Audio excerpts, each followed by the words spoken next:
Hi everyone, and welcome to the Rambler Podcast. My name is Jimmy Smith, and I am a proud member of the Cathedral Prep class of 2011 and host for the podcast. So before we get into this episode, I just want to take a second to welcome you. If you are a first-time listener, thank you so much for tuning in for this episode. Just want to encourage you to please subscribe to the podcast and also go on and check out some of our other episodes as well. We've been able to profile some alumni between Cathedral Prep and Villa Maria Academy who are out there doing some really amazing things in their careers. So one more thing before we get started in this episode, I also want to encourage you all to continue to engage with us here at Cathedral Prep. What I mean by that is whether you're a current or past parent, a prep alumnus, a Villa alumni, or a friend or supporter of the school, please be involved. The strength of our school is our network of alumni and supporters between the history of Prep and Villa. So we want you guys to come to the Prep and Villa alumni events. Come to our donor events. Reach out to our office and connect with us. We would love to hear from you and all the amazing things you're doing out there in your careers and in your personal lives today. As you're going to go on and hear in this episode with Judge Brabender, he has continued to stay connected with the school for all these years ever since he graduated in 1970. And through his time and his efforts, he's been able to make a significant impact on the school with all the many things that he's done in ways that he's been involved with the school. So with that, let's get into this episode with Judge Brabender. It's a fun one. He has many stories from his past time as a student. He's going to go on and talk about some things that he's been involved with as an alum and things he's done with the school. And he's also going to share some really great leadership wisdom, as I'll say, from his time on the bench and things that he's done in his career. So I hope you enjoy this episode as much as I enjoyed recording it. Thank you. Roll Ramblers.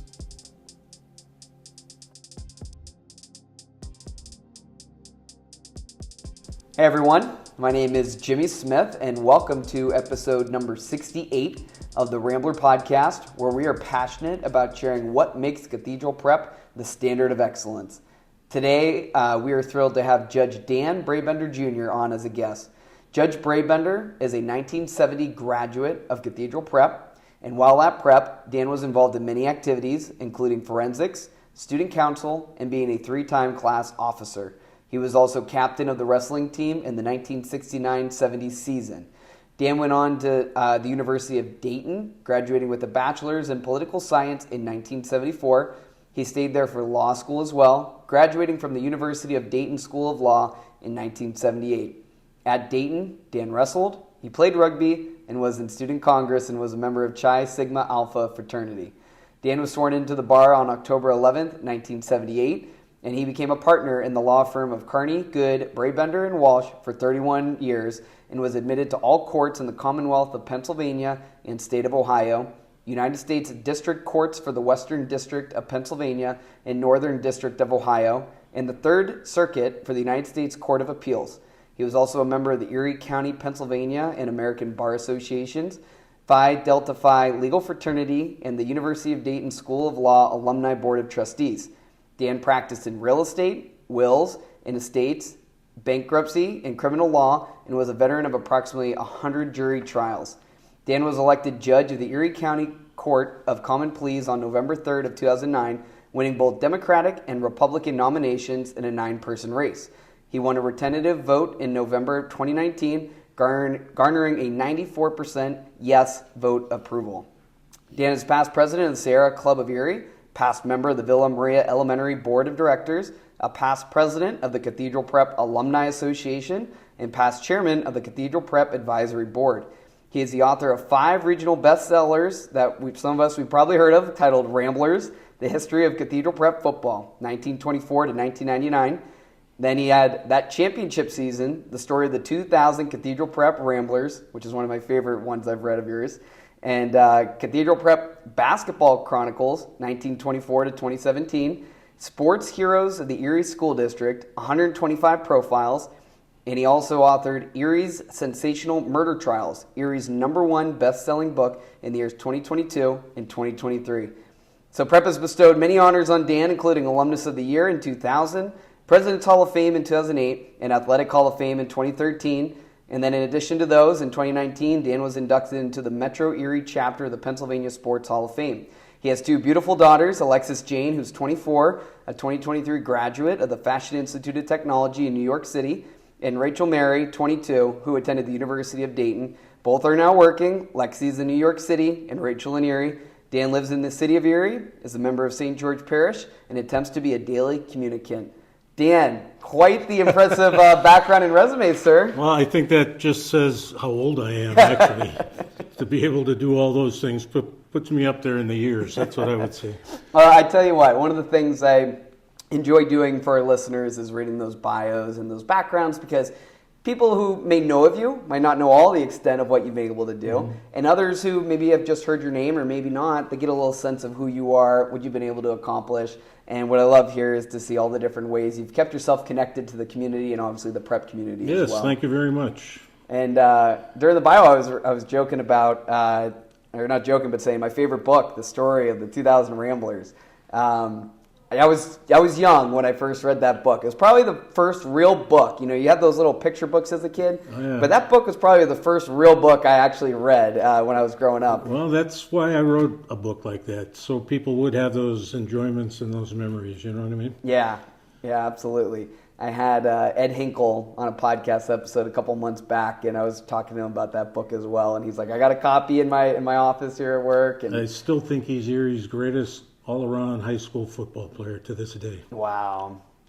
That's quite the statement there, too. And amazing guy, too. I really enjoyed talking with him on the podcast. He's out in Iowa, of course, so he doesn't get back too much, but it was nice connecting with him as well. Yes.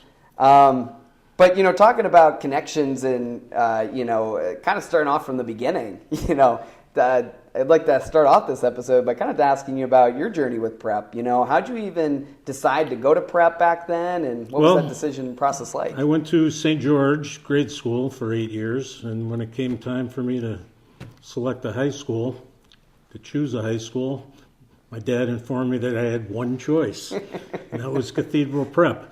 But honestly, I was always going to go to prep. I loved everything about prep athletics growing up. My dad was a 1937 graduate of Cathedral Prep. He ranked first in his class, actually. Wow. And he played football at Prep, and, you know, we were a Prep family right from the get-go. Although my mother did attend East High, but she, because of the men in her life, became a Prep fan as well. Yeah, that's great. I didn't realize that your dad was actually a Prep graduate as well. That's pretty cool. Yeah, he received, I have the book, a hardbound copy of the Knights of King Arthur and the Round Table, whatever it is, the famous book that was written. And Bishop Gannon autographed it and congratulated him on being number one in his class. Oh, what a cool piece to be able to have. Yeah. And so you would have had, they called him Black Mac, but Monsignor McDonald as your headmaster? Yes, I did. What a guy he was. Yeah. He was tremendous. So the thing about Monsignor McDonald, he was tough. He was stern. He was a taskmaster, you know. But he was, there was something about him. He was a tower of strength. In other words, if you compared prep to any other school, you know that your headmaster could beat up the other school's principal. I mean, that's how tough Monsignor McDonald was. He hated to lose and wasn't afraid to show his emotions when one of his prep teams did lose. I remember we lost a wrestling match one time, maybe my junior year, to Tech, 24-22. He got on the announcements the next afternoon and says, "What kind of canvas backs are we raising at this school?" You know, he wasn't afraid to, I remember when, before I came to prep, in 1966, the basketball team was 3-18. To this day, it's the worst record that a Cathedral Prep basketball team has ever had in 100 years. Yeah. So he gets on the announcements the following fall announcing tryouts for basketball. Okay. Now, this is when I'm a freshman in September, October, listening to him on the announcements, and he had to go on for about 20 minutes of how miserable the basketball team was the previous season. He ends his diatribe by going, "If we have another team around here this year like we had last year, we just won't have basketball anymore." Click. And that was it. Everybody's sitting there. I'm just trying to imagine Bill Flanagan or Kevin Smith going on there today and saying something like that.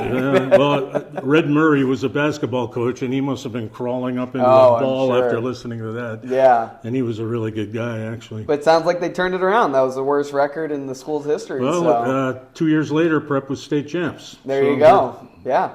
That's all part of it, right? Yeah. Those expectations you definitely set. Is. So beyond Black Mac, are there things about the school that really stands out to you, memories from your time as a student? I have so many good memories. First of all, when I went to Prep, right away from day one, I bought in. It was just fun being there. Yeah. The only time I had ever really been inside the school, well, the basketball gym, of course, but was when I took the entrance exam.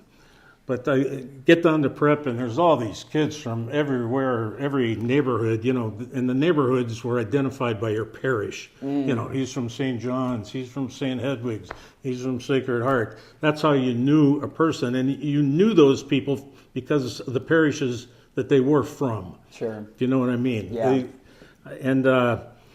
We had a great senior class my freshman year, and there were so many fellas that I looked up to and admired, and they were just good people, good guys.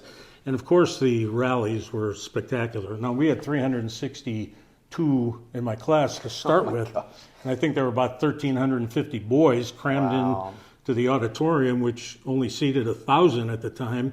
And there were just guys everywhere, and the rallies were just so much fun, and we had them all the time. Every football game, every City Series basketball game. We had a lot. I don't even know if they have rallies anymore. But we do, but not as many as you're referring to. Yeah, we had them all the time. Yeah, they're definitely one of Prep's greatest traditions. So we still continue to do rallies, but they're not as frequent as you were saying. Yeah, it was just fun to meet kids from all over the city, and it was interesting because my freshman year, everybody had to prove they were from the toughest turf. I think on that third floor where we were, there had to be a fist fight every day.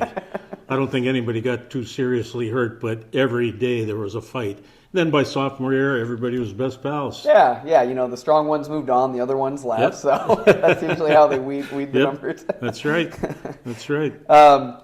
So, during your career, you've worn many hats, and, you've been a lawyer, judge, author, a leader within the community, and, so many great things, as I read in your bio, that you've been able to achieve. How did the years at Prep help you lay a foundation for what you've been able to achieve? Cathedral Prep laid the foundation for everything I've accomplished in life. I really believe that. And you mentioned Monsignor McDonald before. Yeah. His motto that I always lived by was simple: aim high. Okay? And I've lived my life with that. Now that I'm a little bit older, and I'm not as fearless as I thought I was. My motto is fear God and no one else.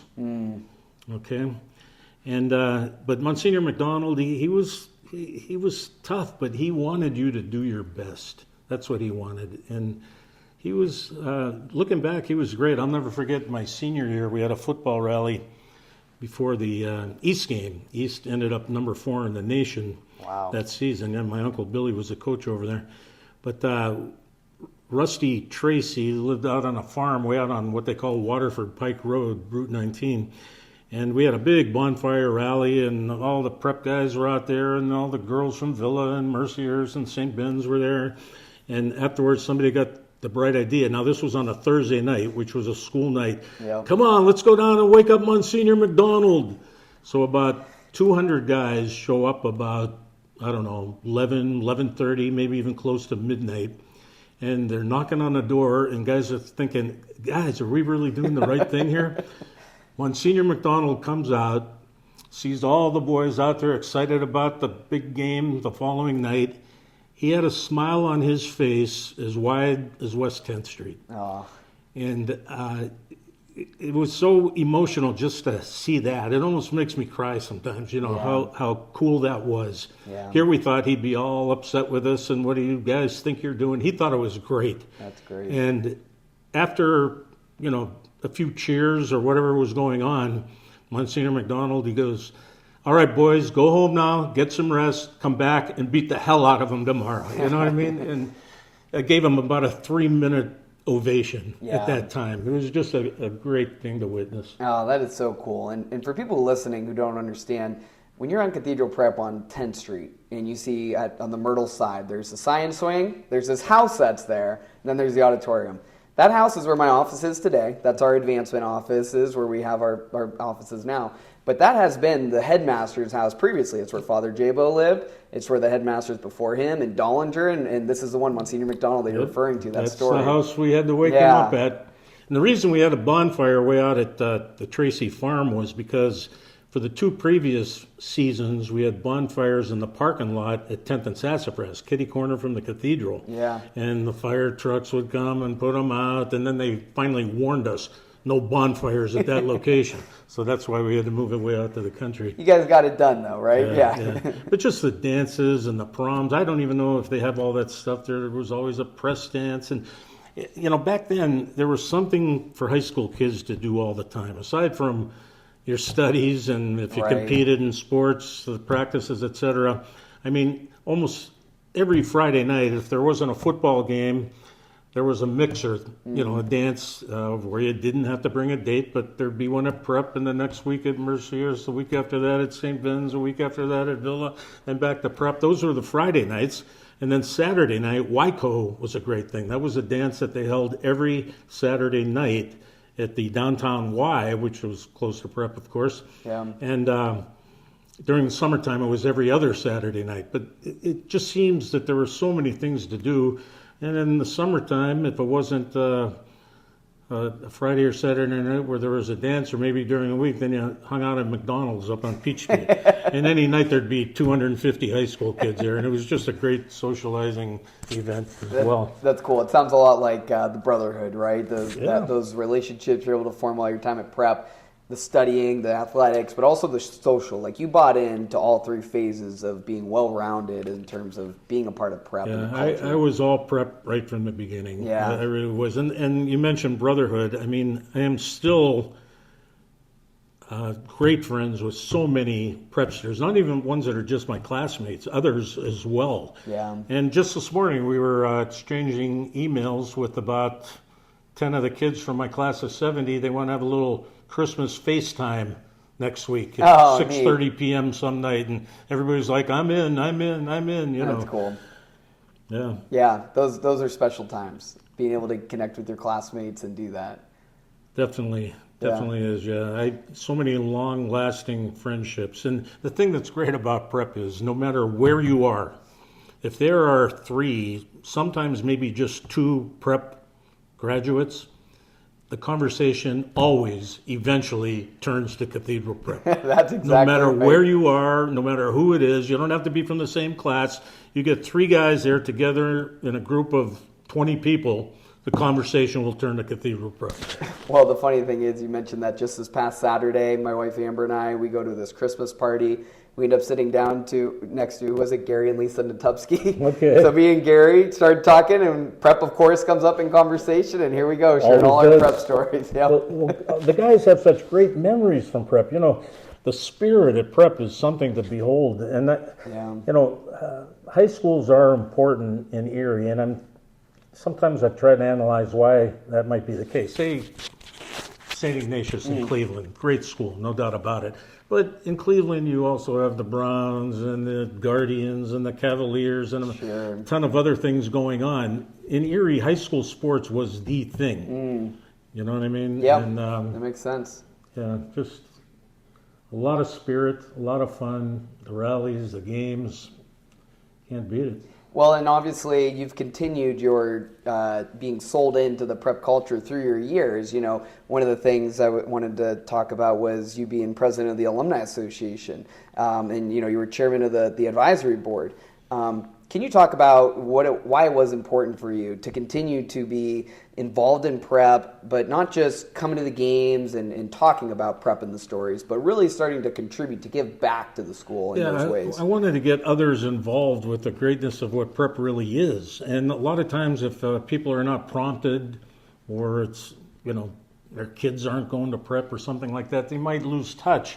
And I didn't want that to happen. We had a pretty active alumni association back in the day. I remember I succeeded Tom Carley, who was the president right before me, and we had picnics. I remember, I think when I first graduated from prep, when I was in college, the Prep Alumni Association on the eve of Thanksgiving always had a big dance, and it was at Rainbow Gardens. Oh, wow. That's how crowded it was. Yeah. And things like that, eventually they die out. Things have a certain lifespan. Sure. It'd be nice if they'd have something like that again. It'd probably be a little difficult to put together, but I don't know. I still see a lot of prep alums that go to the games and things like that as well. Yeah. So there is still pretty good involvement by the prep alumni. Yeah.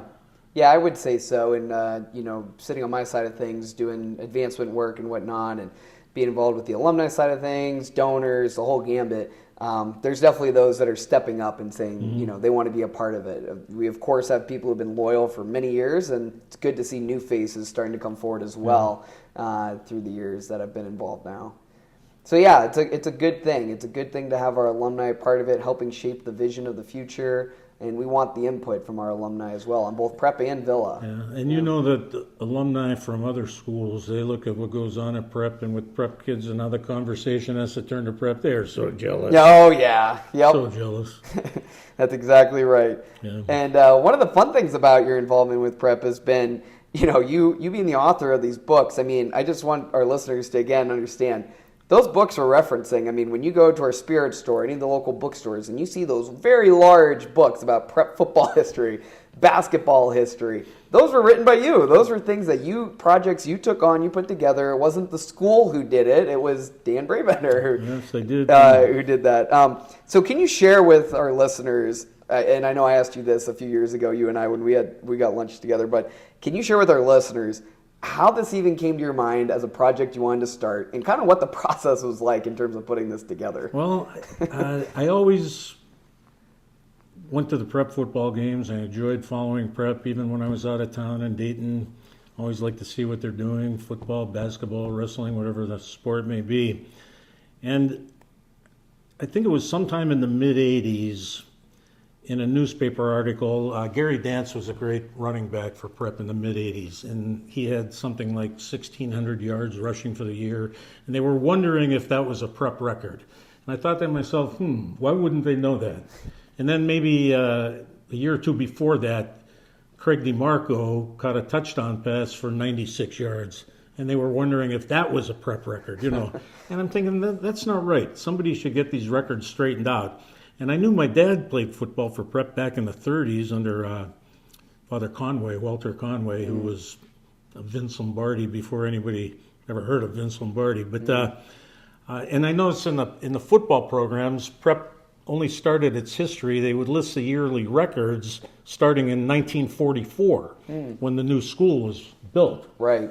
And I said, I know that's not right. They had to start before that.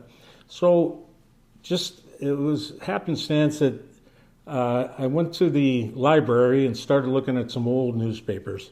In fact, I've been through every Erie Daily Times, every Erie Morning News, every Erie Dispatch Herald, every Lakeshore Visitor from about 1900 to the present. Wow. Anyhow, I found that prep started their football season in 1924 when the first year students that started in 1921 were becoming seniors and juniors. And I found some really interesting things. And I said, I can't be the only one to know this stuff. So I started taking notes, etc. And then that was in 1993, I distinctly remember, because I got on it for a little while, maybe I think about the beginning of 1993 I started it, maybe the end of 1992. And then our family had a tragedy. My parents were killed in an automobile crash in October of 1993. My mom was actually killed in a crash. My dad was in critical condition. He died a few months later. So I didn't do anything on the book.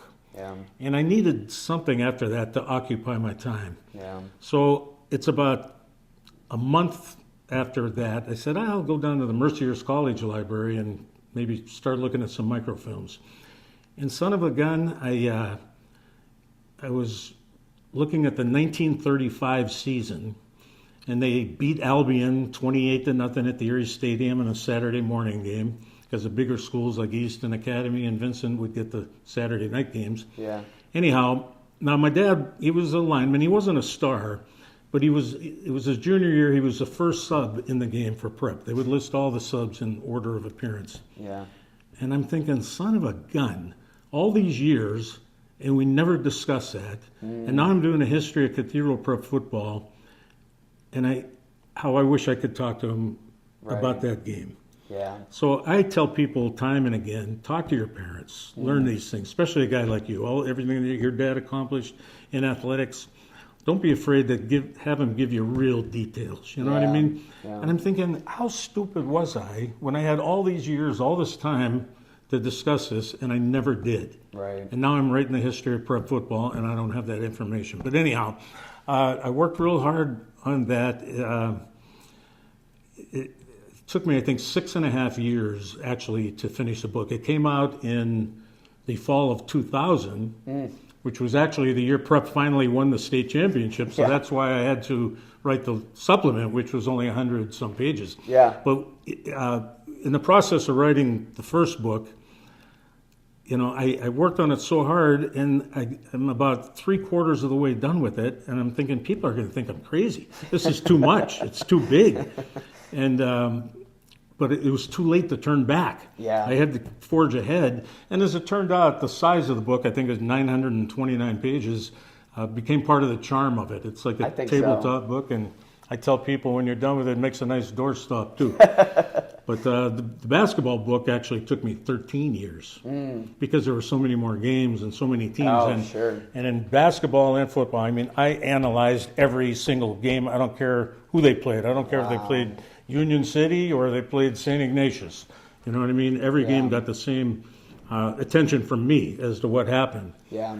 And it's sort of a legacy I'm leaving behind, but for me it wasn't difficult because it was such an interesting topic to me, and I loved reading and writing about old timers and some of the stories. And for instance, that first season, I think one of the things that caught my eye, the first or second season back in 1924, Prep took a trip to Union City for a football game, and it was like a muddy, rainy day. Yeah. And after the game, they went into some 5 and 10 store and shoplifting things and breaking things off the shelves, and they were mad because they thought they should have won the game, and they only tied Union City, and they left mud everywhere. And Monsignor Worley, who was the headmaster at the time, was so upset with these guys.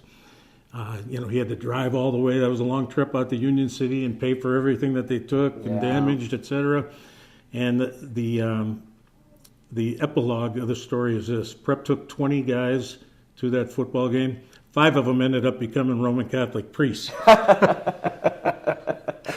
of those 20 that caused that trouble. But I enjoyed reading about Doc Worley. He was a remarkable academician, and he loved sports. A lot of people think he wasn't big on athletics, just academics. But he let the boys do their thing as long as they were going to be eligible grade-wise. Sure. Yeah. They would come out with every Friday a suspension list because of grades. Oh, yeah. And, you don't play if your grades aren't up to par. Right. That's funny you mentioned Doc Worley. About 2 or 3 weeks ago, I got a phone call from a gentleman, lives out in California. He's 100 years old. His brother graduated from Prep in 1940. He was at Prep for 2 years, and his family moved to Detroit. But he remembers Doc Worley, and he described him as a scholar and just a very studious man, and somebody who really, really was just somebody that the boys looked up to and just gravitated towards. Right. Was that Doc Worley, who was the school's first headmaster. Headmaster and the first president of Gannon University. He went from Prep right to Gannon in 1941, and that's when Father Miller became the headmaster of Prep. Yeah, yep. And just amazing the school's legacy of headmasters and traditions and things that we've had like that. Yeah. Some of the listeners, they want to know, are you going to be doing a second edition of the book? We're almost 25 years out now. Well, I have a lot of notes, put it this way, but my most recent projects have been not athletic related. as mentioned, Erie's Sensational Murder Trials, it was a #1 bestseller, and I just got great reviews and great response on it. What I did was I picked apart 9 old murder cases, nothing recent, because recent murders, well, a lot of times they're not quite legendary yet. Sure. And also there's friends and family that are still around, so it can be a sensitive thing. So the time swath of these 9 murder cases I dissected was from 1895 to 1975. And just very compelling, interesting cases with very interesting characters as well. And I've enjoyed that. As a matter of fact, I think within a week or so, Volume 2 will be coming out. I was about to say, I saw it on Facebook. I was going to ask if you had a release date. Yeah. I knew that was coming out soon. It'll be before Christmas. Awesome. Yeah. Well, that's a good plug for this, for the listeners to take a look out for that. But I'm sure, me hearing that, for your perspective, that's a very fascinating book to read. Being a lawyer and a judge, and you're not just this author who's picking up these stories and trying to make them compelling.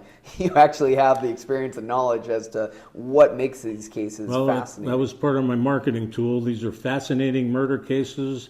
The stories are told only a way a judge can tell them. That's right. Where can people get Volume 2 when it comes out? It'll be at Warner's at the Liberty Plaza. It'll be on Amazon, Barnes & Noble, anywhere you get books. Great. All right. Just wanted to mention that as well so people know where to go. Great. So let's shift gears a little bit. We've been talking a lot about prep, which has been awesome. That's my favorite topic to talk about. But for the listeners' sake too, I think it'd be great to talk a little bit about some of your experiences in your career, because you've been able to accomplish some really amazing things. And I know you're joking. That just means I'm old. It also means you've got some things you figured out in your life and your career on how to be, successful. And I guess we can just kind of start there as we transition this conversation. But I guess, what would you say your definition of success is? Well, success, I think probably family is first. And I'm sure you know that with all those kids you have. Yes, indeed. I have 2 daughters. I'm very close to them. So you have to have a useful life, doing what you like to do. One thing I've tried to be is honest and not be greedy.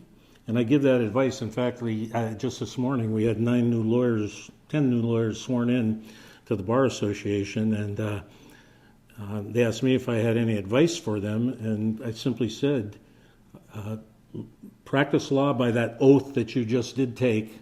They take an oath, and be honest, and do not be greedy, and things will come your way.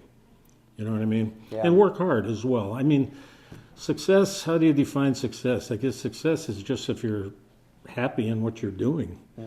Sometimes it's hard to achieve that real happiness, but if your family relationships are good and you're in a career that you do like, it doesn't matter if you're rich or poor. If you're content, what more do you need? Right. And you have to live out your faith too. And Cathedral Prep being a Catholic school, it's important to do that. I try to go to Mass every day if I can. Sometimes I can't make it, like this morning, because it's a holy day of obligation and they don't have an 8 o'clock Mass.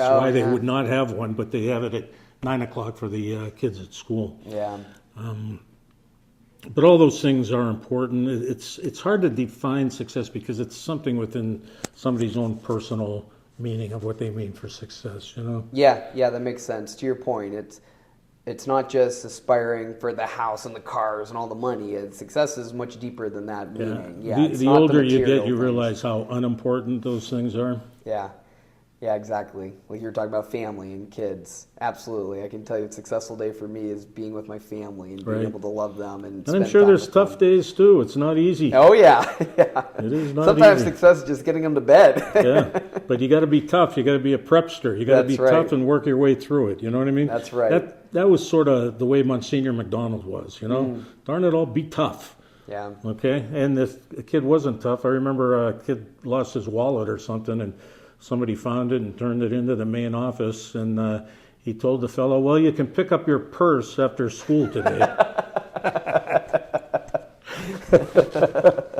Oh, that's great. And no wonder why we turned out to be as men as we are. Oh, I know. Yeah, that's what I tell people. I said, the rallies we had, we were all a bunch of brickheads down there at the time, but we had fun. Yeah. We did have fun. And for the most part, prepsters back in the day took their studies seriously. I mean, I can point to any number of kids in my class or any class that have really been successful, the word we've been using, in wherever their lives have taken them. Yeah. I mean, from being in the clergy to being presidents of big corporations to being professional athletes. I mean, it's all across the board. Prep has such a great measure.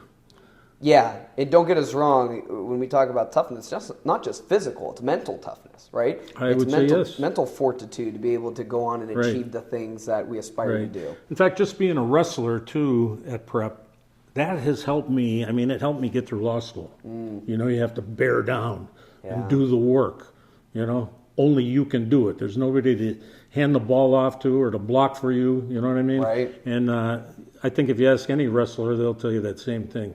That taught you how to be tough in all areas of your life. You know? Yeah, absolutely. And talking a little about leadership as well, I think that really lines up with people who go on to achieve success in organizations and in certain fields.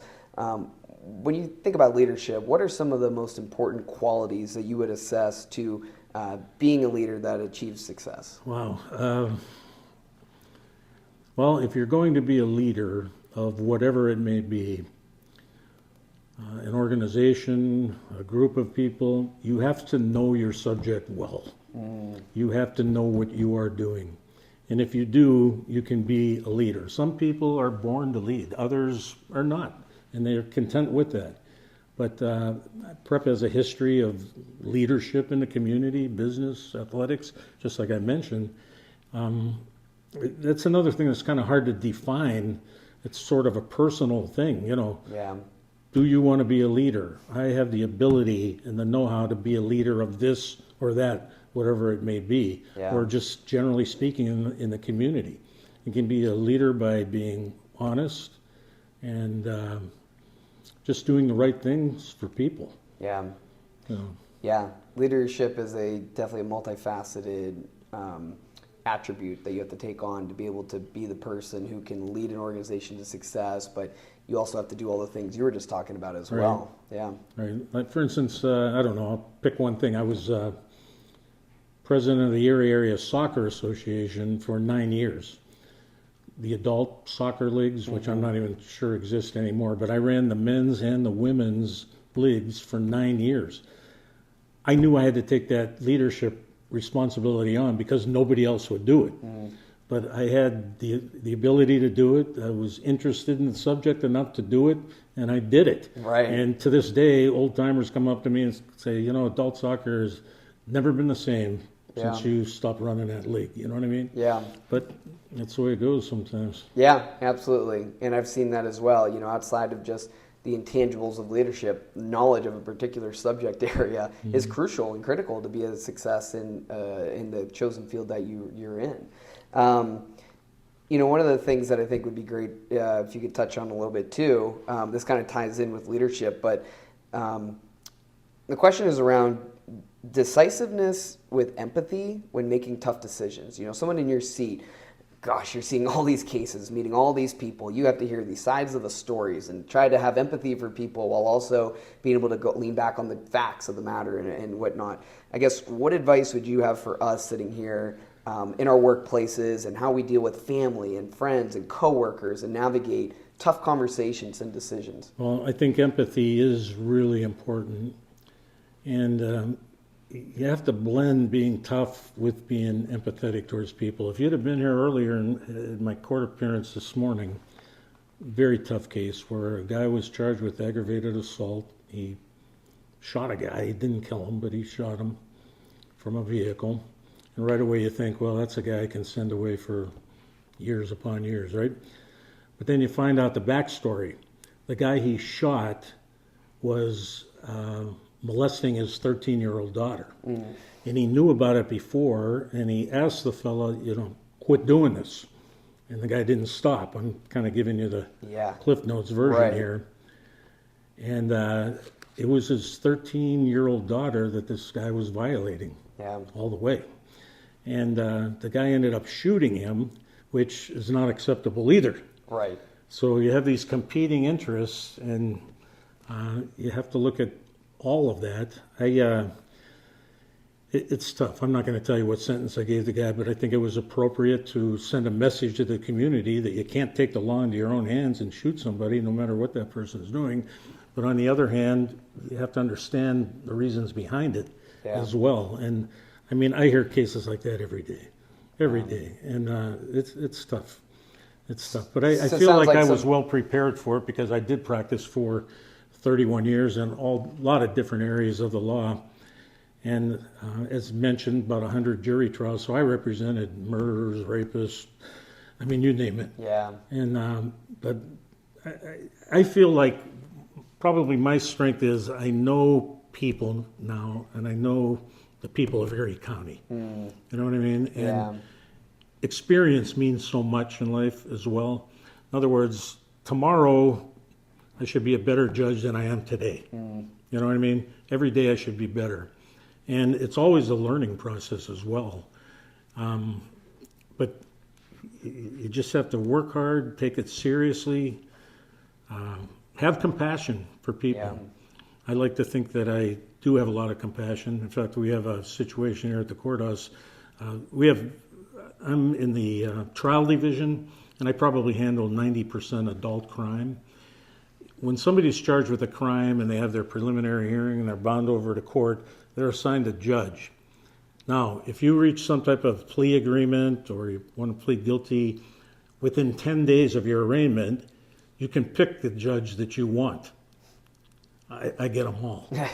In fact, I'm the only one that they even schedule post-arraignment pleas for. Yeah. But I kind of wear that as a badge of honor. You know what I'm saying? Yeah. Every lawyer, when they have somebody with a post-arraignment plea within 10 days, they pick me for the judge. Probably because I'm a pushover, they think. But it sounds like some of the things we can take away from what you're sharing is, with having compassion, understand there's sometimes more context, there's more behind the story than what meets the eye. And if each day we live with that view of the world and view of situations, it could be somebody flipped you off while driving to work today and you're feeling all upset about it. It's kind of having a little bit of compassion, understand you have no idea what that person's going through. There's always more than one side to a story. Yeah. And one thing I could never say is I've heard it all. When you think you've heard it all of a sudden the next day something else comes forward, and you just shake your head. How could this be? Right. Constantly. And that's where you say that experience comes in, right? I mean, absolutely. I'm sure it's not, you've seen it all yet, but you've seen things that are close to it or similar in some ways that you can help navigate some of those situations. Yeah, well, one thing I've come to find too, and I make this assessment, I don't know how accurate it is, but a lot of people get in trouble. They do stupid things. They drive drunk and get caught, or they have an argument with their wife and something gets out of hand, or they steal something that they regretted stealing. I'd have to say, out of everybody charged with a crime, I would say about 85% of the people are genuinely good people. They just messed up, and that happens. None of us are perfect, that's for sure. Yeah. And I'd say maybe 5% at the most are evil. Maybe 10% could go either way there. But most people that are charged with crimes and that have to pay the price is for something that they regretted doing. Yeah. And a lot of times they learn their lesson. A lot of times people don't do it as well. Yeah. But most people that are in trouble are genuinely good people. Yeah. And one thing I've also come to realize, I don't take my job over seriously. In other words, what I have said time and again is 50 years from now, nobody's going to know that I was a judge. 100 years from now, nobody's going to know I was on earth. So, it's your here and afters that you have to think about. Yeah. And that's why I give you my motto that I mentioned earlier, fear God and no one else. Yeah. But that's why you can't get overboard with all these legal matters, because in the end, does it really matter? That's amazing, and that's probably the best thing that anybody on this podcast listening could really take from this conversation right there. It's just being able to have that faith component to your life, to understand, yes, you may be going through something challenging today. It could be something minor at work, it could be a family situation, a health situation, there could be things you're going through. But if you have that eternal vision of saying where we're going to end up, and it really brings you back to reality when you say 100 years from now, people aren't even going to know you existed. Yeah. Unless there's a future Dan Brabender writing about the history of Cathedral Prep. I'm sure you'll make that book. They find one of my books in some scrap heap somewhere. But, yeah. That's funny. Another topic I want to talk to you about here is time management. Time management seems like something that nowadays people with smartphones, it's tougher for people to manage, I feel like, versus when I hear, people are a little bit more seasoned in life as they talk about what things used to be like then. There's just so many different technology. You can watch the football game tonight. You can watch this. You can watch that. You can pick up your phone. Let alone family obligations, work obligations. What advice do you have for people when it comes to the topic of time? Well, one management? thing would be do not waste your time. Life is short. And I'm proud to say I like to think that I do not waste my time. Yeah. I even right now at this stage of my life, I'm 72 years old. I get up early now, earlier than I used to. I try to get a workout in the morning. I go to the gym about 6. I come home, get cleaned up, go to Mass at 8, and I'm down here at 9 o'clock for the start of court sessions every day. Yeah. And time is valuable. Do not waste it. People say, how do you have time to write all those books and be a judge and do this and that and play sports? And I simply tell them, I do not waste my time. It's that simple. It's just very productive, very intentional with how you're spending your time. Right. And me and you are connected on social media, so I'll see you're visiting your daughters in New York City, and you're out at your camp and doing things like that, which is great. Right. Yeah. Yeah, I've been blessed though. I had great parents. My career has gone great. The first time I ran for judge, I lost in 1999. It was a 10-person field. I came in third, basically, for 2 spots. And I never thought I'd run again. And then now it's 10 years down the road, and that wrestling instinct of mine says, I'm not going to let that beat me. Yeah. And I said, nobody's going to work harder than me. Yeah. And I was fortunate to win in 2009 on both the Democrat and Republican tickets in a field of 10. So it worked out. I've been blessed. I've been charmed. My parents were great, hardworking people. Grew up middle class. We had everything we needed. Yeah. We got very little of what we wanted in those days, and but we did our chores, and we did not have allowances, and that's how we grew up. Yeah. Taught that hard work instinct right from the get-go. Yeah. Yeah, that's great. My dad was an automobile salesman, mostly at Daily Chevrolet, and he worked Monday nights. I think it was either Thursday or Friday nights, Saturday mornings, put a lot of time in.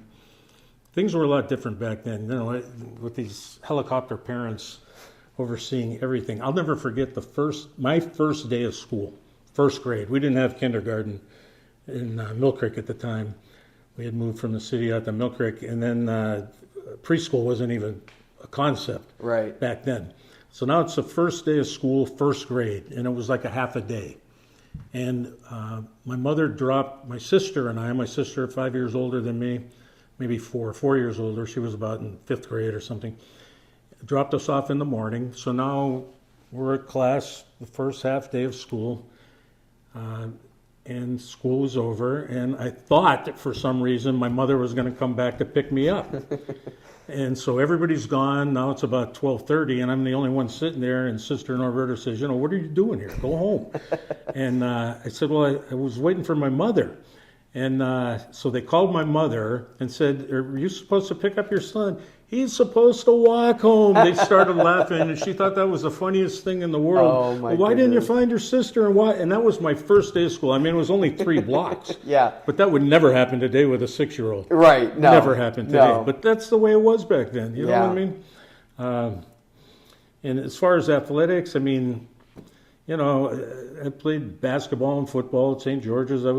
Played Little League for years and years. And I'm thinking, my parents never went to the games. First of all, the basketball games were 4 o'clock in the afternoon. Right. So my dad was working, my mom's cooking dinner, whatever. And it was for the kids. Yeah. It wasn't for the adults like it is now. Yeah. I mean, you see almost every parent at every athletic event. And, I think for baseball, opening day was Memorial Day in Little League, and I think my dad would go to that game. But after that, hey, find your way out there. You know what I mean? Yeah. And I remember winning the altar boy contest when I was in 6th grade. So I got a free week at Camp Notre Dame. And that was a 7-day week back then. When I sent my daughters, they only went for, I think, 5 days. Yeah. Like from Sunday to Friday or something. And I just had the greatest time. And met kids from Pittsburgh and Warren and all across the diocese. And they taught us how to shoot .22 rifles and archery. And we played baseball every day, went swimming in the lake, had cookouts. And it was just a great week, right? Yeah. So now, if your kids had such a great week at summer camp and they wanted to go the next year, you'd send them, right? Right. Okay. Hey, Dad, I had such a good time. Well, you better go win the altar boy contest again. Right. And I didn't.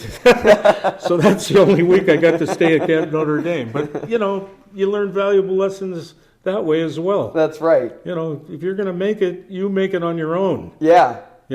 Yeah, that's exactly right. And look how it carried over to when you're talking about first you lost, you got third in running for judge, but then that 10 years later, that stirring back up again, you're like, you know what? I'm going to go do this. I'm going to go for this. Right. Yeah. Right. And the rest is history, as they say, right? Yeah, we grew up in a different era, that's for sure. Back then, you wouldn't have dreamed the way things are now. Just look at, bottled water. Who would have ever thought of that? Right. We drank water out of a hose and chewed on icicles. Yeah, that was your way of staying hydrated. Exactly. So we've talked about a lot of different topics of success and leadership and different things you've been able to share with us. But for any of the young listeners on the podcast, they're either in college or they're young in their professions, what are some things that you would advise them on and how They have so many opportunities, so many, and explore many opportunities as well until you do find what's right for you. And it sounds trite, it sounds commonplace, but you do have to work hard. I mean, you can enjoy yourself and still work hard. In other words, I tell kids in college, study like crazy because you will still have plenty of time to go out and go to the parties or whatever the case may be. And the better you do in your schoolwork, the more fun you have on your free time. Yeah. If you're not doing your homework and not doing as well as you should be doing, that weighs on your mind as well. So your studies are always number one. Yeah. If you're in college, and really high school too. And, if you take care of that end, I mean, a nice life will just flow for you, really. And like I said before, be honest and do not be greedy. Yeah. Well, I like how you started off when I was asking about how prep helped play a role in your career, and you said it was the foundation. And I think that's where it's such an impact for all of us who have been at prep and for those who went to Villa. Those years, if you really, really sunk your teeth into being successful in the sports or your social life or the academics, those things really carried over to set you up for success in your life. Yeah, we had some great teachers at prep back then. There were great people around me too, like other students. They were just good, solid people, And like I mentioned before, I looked up to those seniors particularly and saw how classy and cool they were. Yeah. And I really admire them, and I'm thinking those are good role models for me. Right. And I tried to live out my prep days in that regard. Yeah. Yeah, it's pretty neat.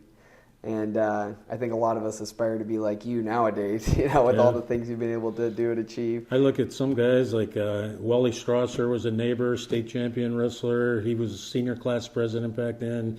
Freddie Daly was a great swimmer. He became a lawyer. He was a student council president. I think he passed away in the last couple of years. My cousin, Johnny Roback, was a senior when I was a freshman. Great kid, physical therapist in North Carolina now.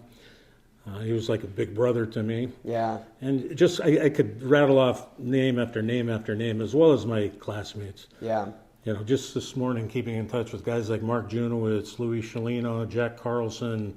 Who else is on there? The thread that I mentioned before about getting together just for a FaceTime to say hello for Christmas. Yeah, just to be able to connect with one another. And I have the same thing from the University of Dayton as well. Dayton was a great place because I don't think there's a college that has a school spirit like Dayton has. And it reminds me of prep in a lot of ways. I mean, I'm in touch with my best friends from Dayton all the time, too. We're always texting each other, emailing each other, meeting up for games. We get together minimum once a year, usually at the UD reunion weekend. But it's good to have those solid friendships. Absolutely. That can make your life happy as well. Absolutely. Yeah. Well, last question I have for you on the podcast ties into what you're talking about here with those connections that you have from prep and how you stay connected to that network of the alumni and whatnot. So this is a question I ask all the alumni guests who come on the podcast. But if you could go back in time and speak to yourself while you were a student at prep, what advice would you give yourself as a student at that time? Well, I would say study a little bit harder than you did. Don't goof off as much as you did either. I had permanent detention my senior year, starting a food fight in the cafeteria. Junior year, I had 12 demerits. At the time, if you got up to three demerits, you had detention Saturday morning. If you got 10, you were suspended, I think. No. You were on permanent detention. If you had 15, you were suspended. If you had 18, you were kicked out. And they did kick people out. Well, you had 360-something kids there, right? Right, so. And we had a few transfers come in, but we only ended with like 269 or something, after everybody got kicked out, flunked out, et cetera. But it was sort of like you felt like you were in the Marines or something. You made it while the others didn't. I look at the Academy yearbook, and I see, honest to God, I think I counted 25 kids that were in my class at prep, or in a class of 70. Academy. One kid that got kicked out senior year had his picture taken for the prep yearbook, but I'm looking through the 1970 Strong Vincent yearbook, and it was the same exact picture. So he got kicked out senior year at some point. Same exact picture was in the Vincent yearbook. Yeah. Let's see. I was a wrestler, of course, so we had practice on Saturday morning, so I did not have to go to detention during wrestling season. Yeah. So now the season's over, and I'm thinking, well, I'm good to go for the rest of the year. Right. No, I had to report to detention that very next Saturday morning. But I don't know. I have few regrets. I mean, I enjoyed it. When I hear kids say, oh, they didn't like the high school they went to, that just makes me sad in so many ways. Yeah. I mean, I truly enjoyed it. I loved Prep's history. I loved the people we were there with. I loved the way we were educated by the diocesan priests and the oblate fathers. Monsignor McDonald, as we mentioned, was great. I have, the only advice I guess I would give would be to aim high. That motto that Monsignor McDonald gave us. Yeah. I love that. Aim high. I wrote that down as we were talking. I'm taking some notes on some of the things you were talking about. That'd be a good motto for the school to use. I would say so, yeah. And in our headmaster's house, you'll have to come by soon, we hung up some pictures in the one office. It's a conference room. I have a picture of Monsignor McDonald, and it'd be great to kind of have like a little placard that said aim high on there to go with that. Yeah. He wanted the best for us. It was interesting because the Monday after Thanksgiving, we always had that school day off. Kids from other schools couldn't figure that out. Every year, the prep kids got off the Monday after. And it was always for a reason. Well, you won the city championship in football, you get Monday off. Yeah. Or you won this or did that, you get Monday off. What it really was is Monsignor McDonald was a hunter. He wanted to go out and get his buck, which he usually did on opening day. He was from Titusville. Yeah. Great hunting country. And that's really why we got the day off. But he was a character, though. I never had one snow day. No. In 4 years of prep, never once. I was going to say. He'd be on the announcements. If I can get here, you can get here.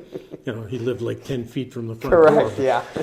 But, yes, but it made us prep kids sound tougher, too. That's right. We don't need snow days. What are you talking about? Forget about that. We're going to make it. It's like the Marines, right? We got to get through all these challenges to get through.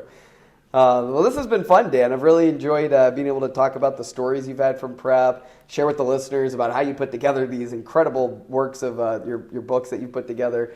Just amazing. And then sharing on some of these things about success and leadership. I mean, someone as accomplished as yourself, we appreciate you taking the time and talking with us. Thank you. I really enjoyed it myself. Yeah.